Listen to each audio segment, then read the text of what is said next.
Icon star Allu Arjun తాజాగా Pushpa 2 cinema ద్వారా ప్రేక్షకుల ముందుకి వచ్చి అద్భుతమైన విజయాన్ని సొంతం చేసుకున్నారు. ఈ సినిమా తర్వాత ఈయన ఏ డైరెక్టర్ తో సినిమా చేయబోతున్నారనే విషయంపై ఎంతో ఆసక్తి నెలకొంది. నిజానికి త్రివిక్రమ్ శ్రీనివాస్ తో సినిమా చేయాల్సి ఉండగా కొన్ని కారణాల వల్ల ఈ సినిమా ఆలస్యం అవుతున్న నేపథ్యంలో బన్నీ అట్లీతో మరో సినిమాకు కమిట్ అయ్యారు.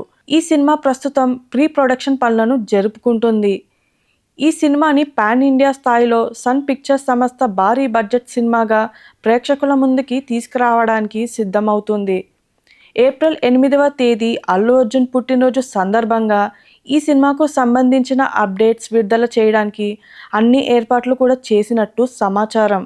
ఇదిలా ఉండగా ఈ సినిమా పాన్ ఇండియా స్థాయిలో ప్రేక్షకుల ముందుకి రాబోతున్న నేపథ్యంలో ఎంతో మంచి క్రేజ్ ఉన్న హీరోయిన్ని రంగంలోకి దింపడానికి అట్లీ సిద్ధమయ్యారని తెలుస్తోంది. ఈ క్రమంలోనే గ్లోబల్ బ్యూటీ ప్రియాంక చోప్రాను ఈ సినిమాలో తీసుకోవాలనే ఆలోచనలో డైరెక్టర్ అట్లీ ఉన్నట్లు సమాచారం. ఈమె హాలీవుడ్ సినిమాల్లో నటిస్తూ గ్లోబల్ బ్యూటీగా పేరు ప్రఖ్యాతలను సొంతం చేసుకున్నారు. ప్రస్తుతం మహేష్ బాబు రాజమౌళి సినిమాలో ప్రియాంక చోప్రా నటిస్తున్న విషయం తెలిసిందే.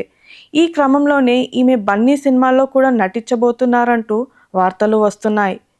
ఈ సినిమాలో నటించడం కోసం ప్రియాంక చోప్రాకు 30 నుండి 40 కోట్ల వరకు రెమ్యూనరేషన్ అందించబోతున్నారంటూ వార్తలు వస్తున్నాయి.